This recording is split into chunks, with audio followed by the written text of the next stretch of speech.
नमस्कार। आज हम जिस बात पर चर्चा करने जा रहे हैं वह यह है कि क्या हिंदू कभी एक नहीं हो सकते, या क्या हिंदू हमेशा से भी बटे रहे हैं और वे आगे भी बटे रहेंगे। आज आप सोशल मीडिया पर, व्हाट्सएप, फेसबुक, कई जगह या कई लोगों द्वारा जो राजनीति से संबद्ध हो सकते हैं, राजनीति से संबंध नहीं हो सकते हैं, वे ये बात कहते हुए पाए जाते हैं कि जागो हिंदू जागो, एक हो जाओ, अभी नहीं तो कभी नहीं, ये समय आ गया हिंदुओं के एक होने का। लेकिन ये हिंदू हैं कि ये कभी जगते ही नहीं, ये कभी एक ही नहीं होते। क्या कारण है कि हिंदू एक नहीं हो पाते और क्या वे कभी एक थे? इन्हीं प्रश्नों पर अभी हम विचार करेंगे और इतिहास से लेकर वर्तमान स्थिति तक में हिंदू की एकता कभी थी, नहीं थी, हो सकती है, नहीं हो सकती है, ये जानने का प्रयास करेंगे। तो हम सब जानते हैं कि एक ऐसा इतिहास रहा है जो कि पूरी जानकारी हमें नहीं है और उसे मोस्टली अज्ञात काल के रूप से जाना जाता है। और यह इतिहास आता है आपके सिंधु घाटी सभ्यता से लेकर बुद्ध की सभ्यता तक। तो लगभग 6ठी 7वीं शताब्दी ईसा पूर्व और जो सिंधु घाटी सभ्यता हुई, इस बीच का जो लगभग 2-2.5 हजार साल का समय रहा, यह अज्ञात काल में, अज्ञात इतिहास के रूप में जाना जाता है, जिसके बारे में बहुत प्रामाणिक या बहुत डिटेल जानकारी कुछ भी नहीं मिलती। बुद्ध काल से जो इतिहास है उसके बारे में हमें डिटेल जानकारी, कुछ लिखित, कुछ अभिलेख और जो एक्सकवेशंस हुए हैं उसके बारे में हमें काफी जानकारी मिलती है। सम्राट अशोक के तो इतने सारे इंस्क्रिप्शंस मिले हैं जिससे हमें उस समय की बहुत जानकारी मिलती है, और उसके बाद भी गुप्त वंश और इन सब वंशों में हमें बहुत सी जानकारी मिलती है और उसके इतिहास के बारे में हमें डिटेल्स मिलता है। इन्हीं इतिहास में जब हम जाते हैं और बुद्ध काल में जाते हैं तो हमें पता चलता है कि बुद्ध काल के समय में कोई ऐसी हिंदू सभ्यता या संस्कृति का डिटेल नहीं मिलता। यहाँ तक कि हिंदू शब्द भी उस समय प्रयोग में नहीं था, ये बहुत बाद का शब्द है। ब्राह्मण शब्द भी उस समय प्रयोग में नहीं था। उस समय जो परंपरा थी वह सम्यक परंपरा थी। बमन शमन शब्द का प्रयोग होता है और उसी बमन को बहुत लोग ब्राह्मण मान लेते हैं, लेकिन वह ब्राह्मण नहीं है, वह सम्यक परंपरा से संबंधित वर्ग को कहते हैं, जो लोग विद्याध्ययन करके पढ़ने पढ़ाने का काम करते थे। तो ये बमन शमन परंपरा थी।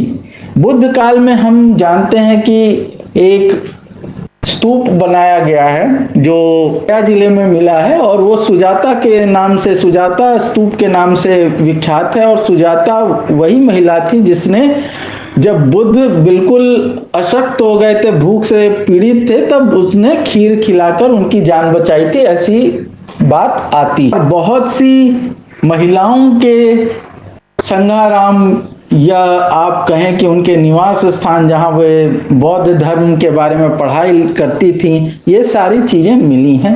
और उस समय किसी जाति व्यवस्था की जानकारी नहीं मिली। तो जो भी बुद्धिस्ट राजा हुए, मैक्सिमम बुद्धिस्ट राजा ही हुए, तो किसी ने भी जाति व्यवस्था के आधार पर कोई विभाजन किया हो ऐसा देखने को नहीं मिलता। फिर हम आते हैं 7वीं शताब्दी में, जो एक इतिहास मिलता है और वो इतिहास हमें चचनामा के रूप में मिलता है कि उस समय ब्राह्मण वर्ग का राज हुआ। इससे पहले किसी ब्राह्मण वर्ग के राज का इतिहास नहीं मिलता, न ही उससे पहले वर्ण व्यवस्था का कोई इतिहास हमें मिलता। तो चचनामा जो है वो एक चच ब्राह्मण की कहानी है और यह चच ब्राह्मण जो है यह ब्राह्मण संप्रदाय से था और इसके पिता का नाम शिलाइज या शिलादित्य बताया जाता है। और उस समय एक राजा हुए हैं, उनका राजा सहीरस, और उनके कार्यकाल में ये राजा सहीरस राजा साहस के पुत्र बताए जाते हैं और इनके कार्यकाल में एक मंत्री पद था और उस मंत्री पद पर जो कार्य करने वाला व्यक्ति था उसके संपर्क में ये चच आता है।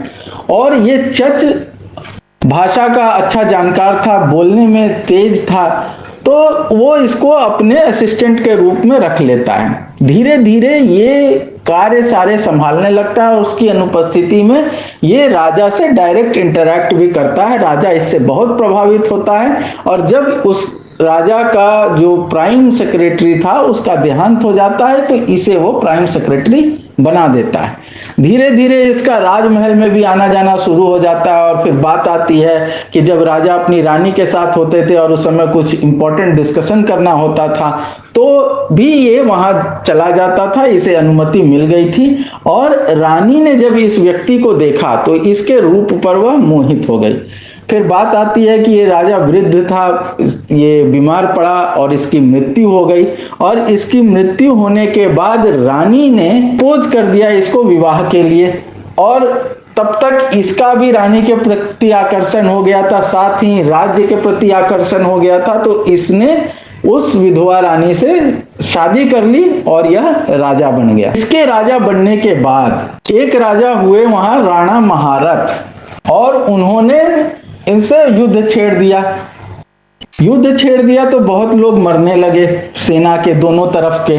तब उस राजा ने बोला कि इतने लोगों को मारने से क्या फायदा, युद्ध हम दोनों के बीच में है, तो चलो द्वंद्व युद्ध करते हैं। अब ये ब्राह्मण चतुर था, ये सोचा मैं उससे डायरेक्ट तो जीत नहीं पाऊंगा, तो इसने कहा कि देखो मैं तो ब्राह्मण आदमी, मुझे घुड़सवारी का उतना जानकारी नहीं है, तो हम लोग पैदल युद्ध करेंगे धरती पर उतर कर। तो दोनों अपने अपने घोड़े से उतरे, लेकिन इसने अपने सिपाही को कह दिया कि घोड़ा धीरे धीरे पीछे लाते रहना। और जब वो दोनों नजदीक पहुंचे तब यह अचानक अपने घोड़े पर बैठ गया और वो राजा अपना घोड़ा पीछे पीछे नहीं ला रहा था और ये घोड़े पर बैठकर इसने उसकी तलवार से हत्या कर दी। और इस प्रकार इस द्वंद्व युद्ध में ये आसानी से जीत गया छल के माध्यम से। और फिर इसने अपने राज्य का इसी प्रकार विस्तार किया।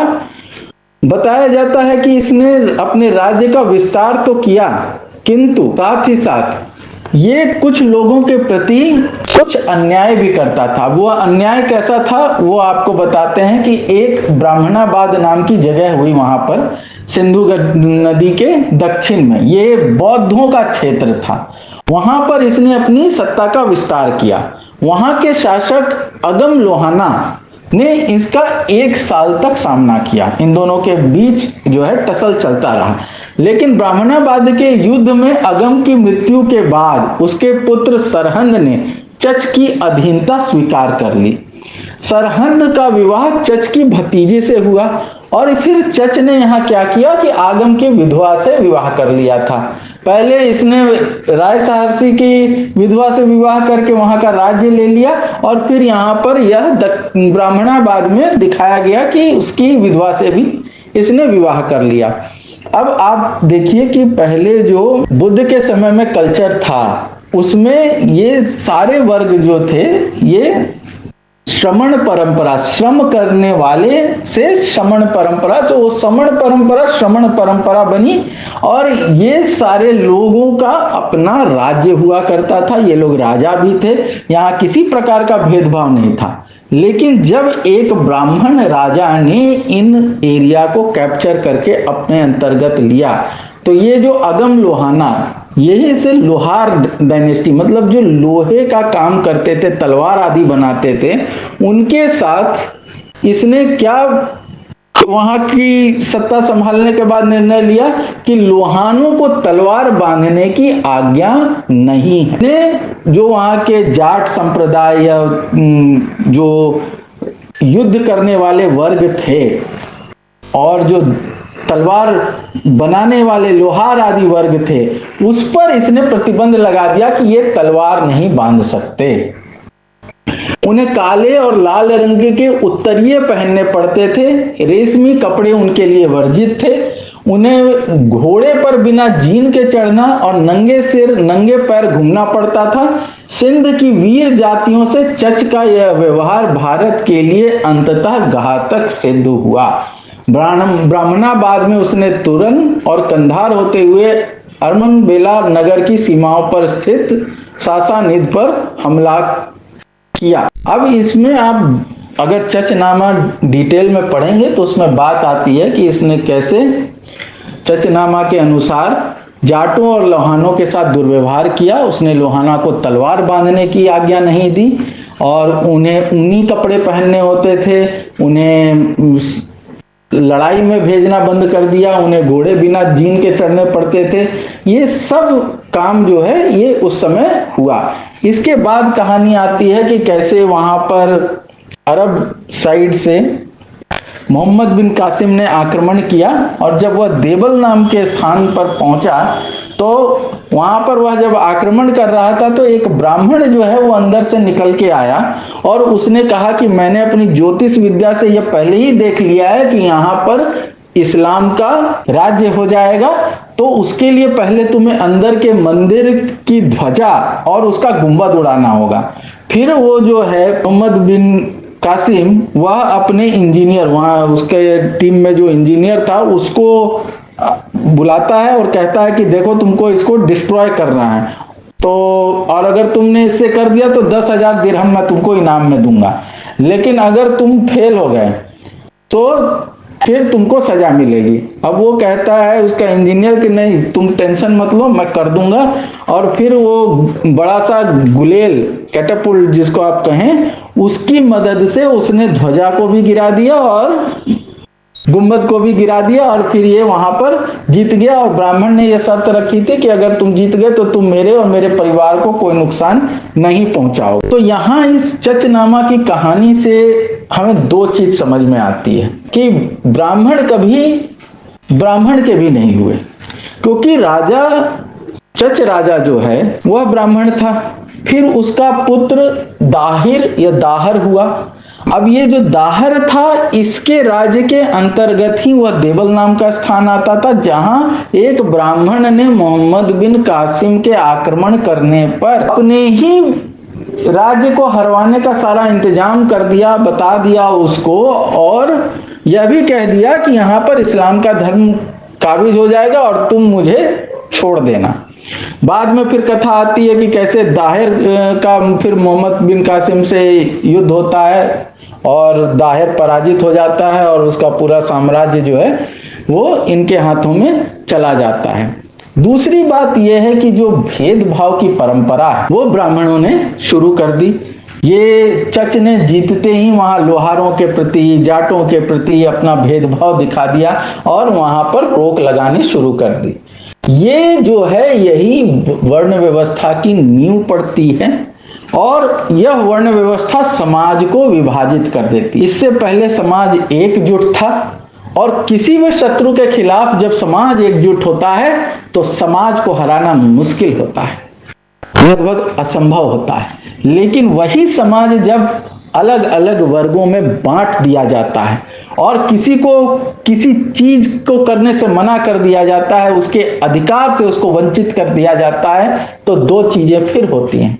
और वो दो चीजें ये हैं कि वह समाज का वर्ग अपने आप को उपेक्षित समझता है और कई एक बार वह इस उपेक्षा के भाव से बाहर निकलने के लिए दूसरों का साथ देने लगता है। दूसरी बात कि समाज स्वयं में कमजोर हो जाता है जब आपका एक ही वर्ग एक काम कर सकता है और दूसरा वर्ग उस काम में अच्छा होते हुए भी उसे नहीं। प्रकार से जब समाज बंटना शुरू हो गया तो ब्राह्मण ने अपने आप को सबसे ऊपर रखा और अपने धर्म ग्रंथों में स्वयं को ऊपर रखने के लिए अलग अलग कथा बनाई।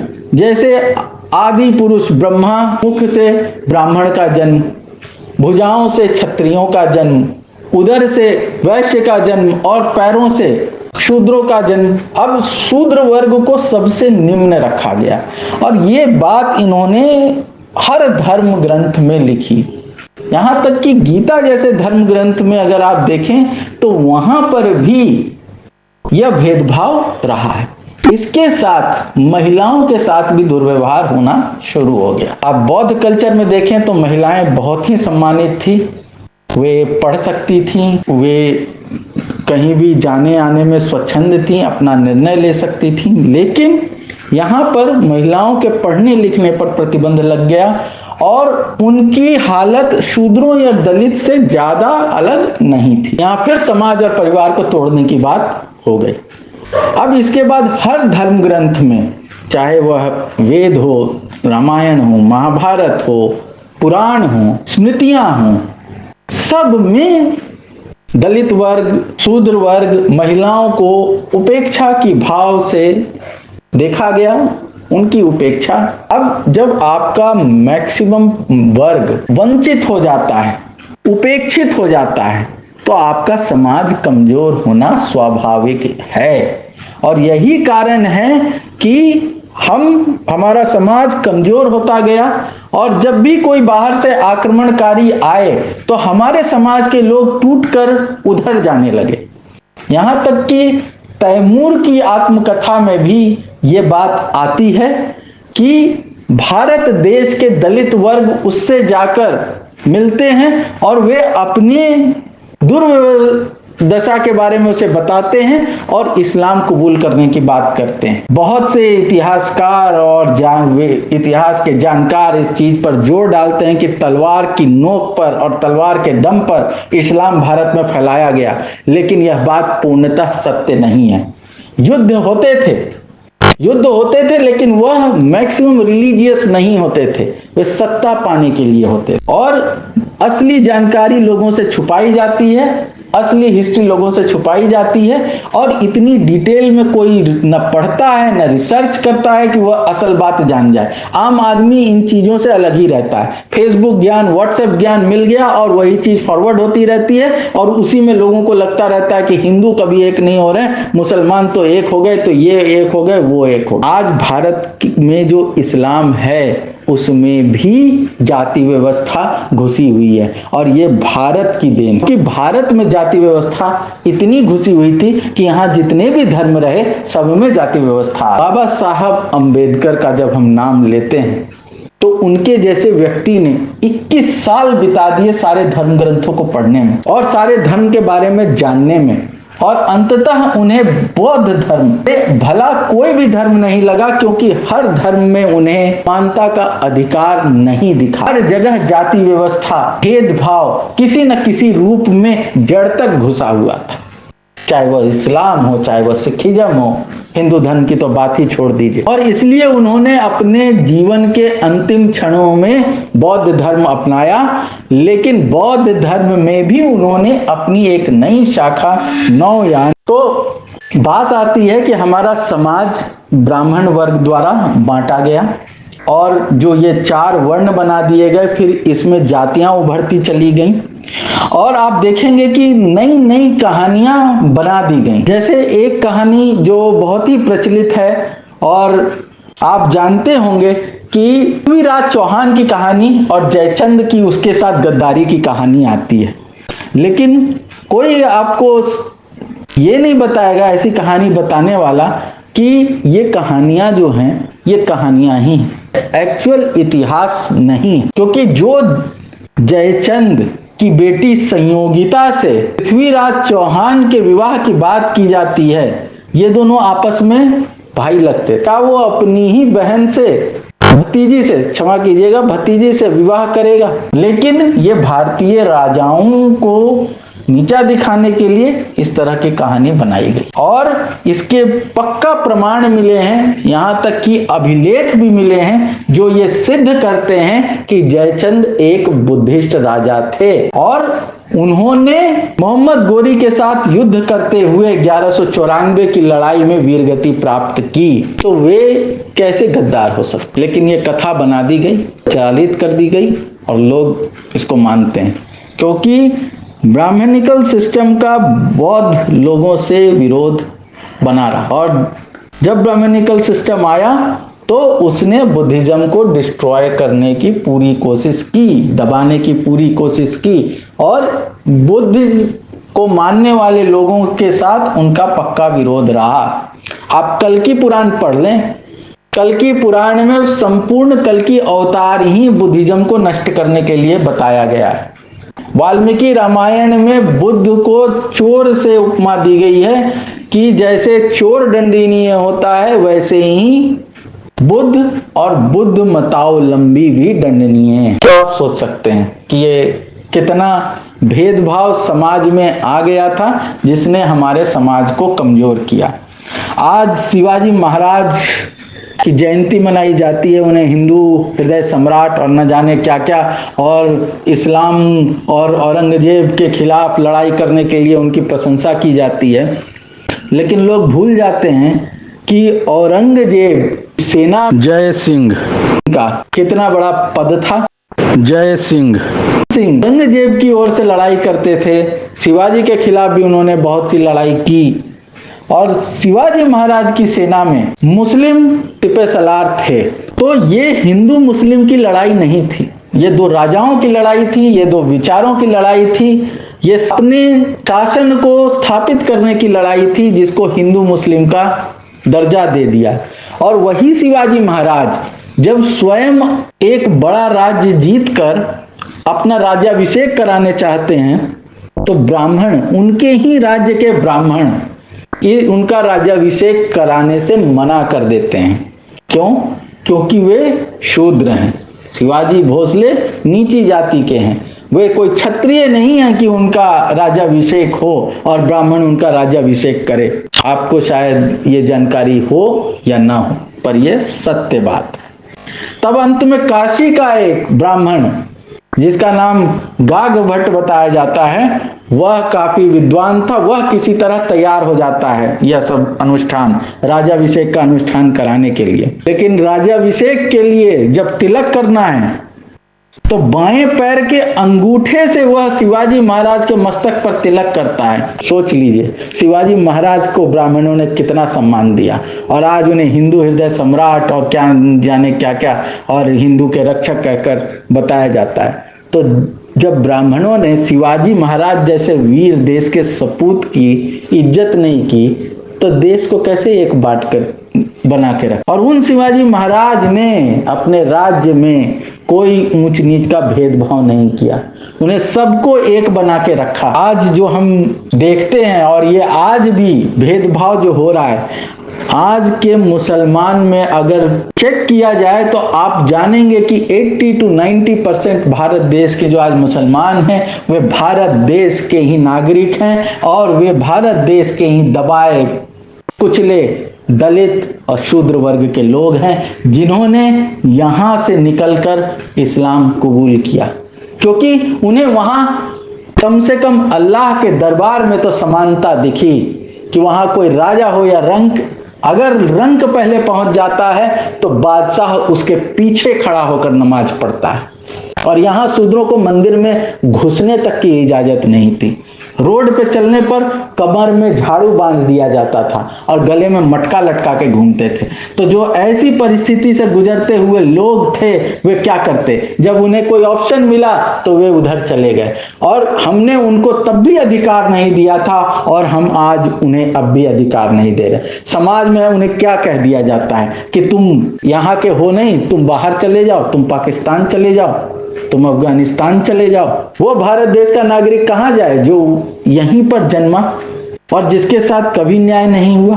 आज वह दलित के रूप में भारत देश में है, शूद्र के रूप में भारत देश में है, अंत्यज के रूप में भारत देश में है, और अल्पसंख्यक के रूप में भारत के देश। तो ये जो सारे लोग हैं, ये कैसे एक हो? आपने शायद पूना पैक्ट के बारे में पढ़ा हो, महात्मा गांधी और अंबेडकर के बीच में जो ये पूना पैक्ट हुआ था। अंबेडकर बेचारे ने बड़ी मेहनत, लंदन जाके राउंड टेबल कॉन्फ्रेंस में अंग्रेजों को मना लिया कि आप दलितों को, शूद्रों को हिंदुओं के साथ जोड़कर मत देखिए, क्योंकि वे हिंदू हैं ही नहीं, उन्हें हिंदू धर्म के अनुसार कोई अधिकार ही नहीं दिया गया है। और जब सेपरेट इलेक्टोरल की बात आई तो गांधी अड़ गए, भूख हड़ताल पर बैठ गए, आमरण अनशन। अंबेडकर पर बहुत जोर डाला गया। लास्ट में अंबेडकर के पास जब कोई ऑप्शन नहीं बचा तो बड़े दुखी मन से, बड़े भारी मन से कि आप ठीक नहीं कर रहे, लेकिन फिर भी आरक्षण के नाम पर मुहर लगवाकर उन्होंने दुखी मन से उनकी बात मानी। और अंबेडकर जानते थे कि यह भेदभाव यूं समाप्त नहीं होने वाला। गांधी जी चाहे कितना भी हरिजन कह लें, कुछ भी कह लें, यह भेदभाव समाप्त नहीं होने वाला। और अंबेडकर सही थे, क्योंकि वो प्रैक्टिकल ग्राउंड पे सोचते थे। वे वैसे व्यक्ति थे जिन्होंने जीवन भर इस दंश को झेला था। इसलिए वे जानते थे कि ये भारत के अंदर ऐसी रची बसी है कि इससे इतनी आसानी से पार नहीं पाया जा सकता। इस आरक्षण के लिए मनाही तब भी हुई जब हमारा संविधान आकार ले रहा था। उस समय भी अंबेडकर पर दबाव डाला गया, लेकिन अंबेडकर उस समय नहीं माने। वे रिजाइन करने तक को तैयार थे कि मैं सब कुछ छोड़ देता हूं, आपको जैसा संविधान बनाना है आप बना ले। लेकिन ये हम कहें कि सौभाग्य था भारत का कि आजाद भारत का संविधान बनाने के ड्राफ्टिंग कमेटी के चेयरमैन के रूप में अंबेडकर जैसे ज्ञानी व्यक्ति थे, और उन्होंने भारत को ऐसा संविधान दिया जो शुरुआत में ही समता की बात करता है, जो शुरुआत में ही एकता की बात करना। जो हम हिंदू कहते हैं उसमें तो एकता कभी थी ही नहीं, वो तो हमेशा से बांटी गई। दलितों को हमेशा से अलग करके रखा गया, शूद्रों को हमेशा से अलग करके रखा गया, वहां वर्गीकरण किया गया। बस कहने को बात बता दी जाती है कि यहाँ कर्म के आधार पर, और विश्वामित्र का एग्जाम्पल दे दिया जाएगा। ऐसा बताने वाले पहले वही धर्म ग्रंथ पढ़ें। मैं बताता हूं कि विश्वामित्र कैसे ब्राह्मण बने। विश्वामित्र को मानने के लिए न वशिष्ठ तैयार थे न उनके पुत्र। इनका युद्ध भी होता है। उनको जजमान बनाने के लिए विश्वामित्र पर कितनी प्रताड़ना की गई। विश्वामित्र ब्राह्मण बने अपने दम पर। जब इंद्र का सिंहासन डोलने लगा उनकी तपस्या से, तब ब्रह्मा जी से जाके वो प्रार्थना करते हैं कि यह व्यक्ति जो मांग रहा है इसे दे दीजिए। तब ब्रह्मा जी जाके उनको कहते हैं कि हाँ अब तुम ब्रह्मर्षि हो गए।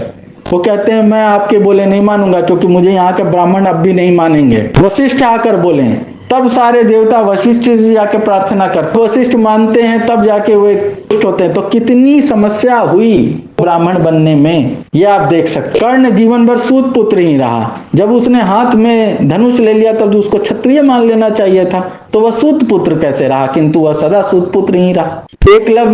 एकलव्य को शिक्षा नहीं दी गई कि वह भील का बेटा है, ग्रहण कर ली तो उसका अंगूठा कटवा लिया गया। तंबुक जैसा व्यक्ति जब तपस्या कर रहा है तो यह कह दिया गया कि इस वर्ग को तपस्या करने का अधिकार नहीं है और इसके चलते अनहोनी हो रही है। एक ब्राह्मण का बच्चा मर रहा है, इसलिए तंबुक की हत्या करवा दी गई राम जी के हाथ। तो कहाँ है समान और कहाँ है कर्म से धर्म का निर्धारण?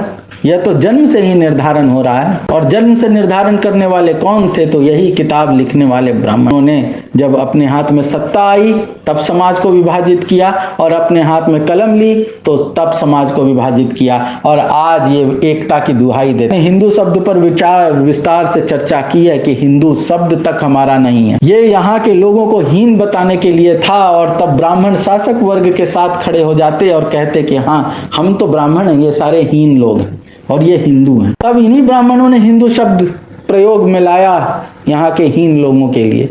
और बाद में जब ये शासक वर्ग यहाँ से हार गए, चले गए, पराजित हो गए, अंग्रेजों का शासन आ गया, वही ब्राह्मण इधर आके कहते हैं कि वह नाम तो उन्होंने दिया था, हम तो तुम्हारे अपने, हम तो तुम्हारे बड़े हैं, हम तो तुम्हारे पूज्य हैं और हम भी हिंदू हैं। ये हिंदू नाम अगर बाहर का होता और मुगलों द्वारा दिया होता तो ये ब्राह्मणों को स्वीकार्य कभी ना होता। ब्राह्मणों द्वारा यहाँ के लोगों को दिया हुआ नाम है, और बाद में वे स्वयं भी इसमें इंक्लूड हो गए ताकि उन पे लांछन न लगे, ताकि उनकी धूर्तता न पकड़ी जाए। और जब आप इतिहास को अच्छे से खंगालेंगे, देखेंगे, पढ़ेंगे, तब आपको ये जानकारी सामने समझ में आएगी।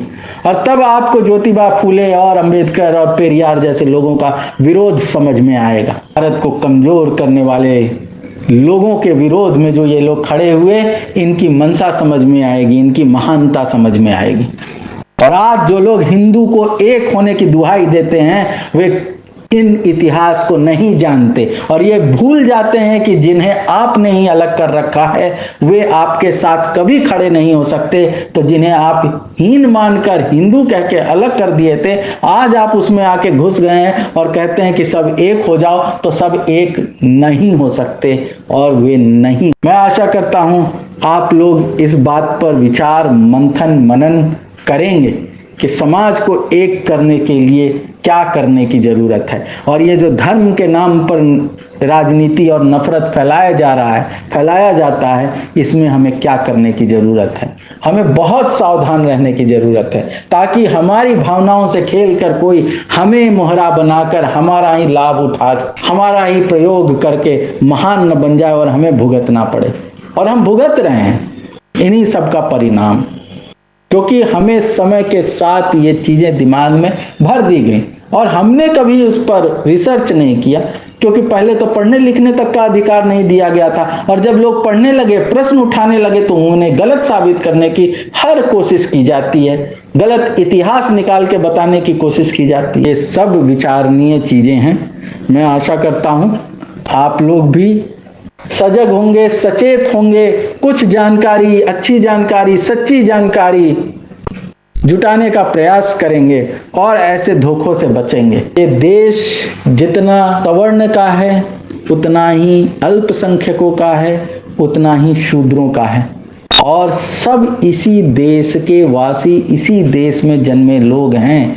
किसी के साथ भेदभाव करना, उन्हें बताना करना बड़ा ही चिंतनीय, शोचनीय। आज आप देख लीजिए कि आप कहा जाता है कि हर छोटा मोटा काम जो है वो मुसलमानों ने अपने हाथों में ले लिया, चाहे बिजली बनाने का काम हो, चाहे ये हो, चाहे वो। ये नहीं देखते कि वही सेम चीज भारत देश के जो दलित हैं, जिन्हें पढ़ने लिखने का अधिकार नहीं मिला, जो पढ़ाई से वंचित रहे, वे भी मैक्सिमम वही काम कर रहे हैं। और ये वही लोग थे, इन्हीं में से कुछ लोग हैं जो इस्लाम मानने चले गए, वहां से प्रताड़ित होकर, यहां से दुखी होकर। तो जो लोग पढ़े लिखे नहीं, वही तो ऐसे काम कर रहे हैं, करेंगे। तो दलितों को अधिकार नहीं, वही मुसलमानों को अधिकार नहीं, संख्यकों को यहाँ के अधिकार नहीं, तो वही तो ये सब काम कर रहे हैं।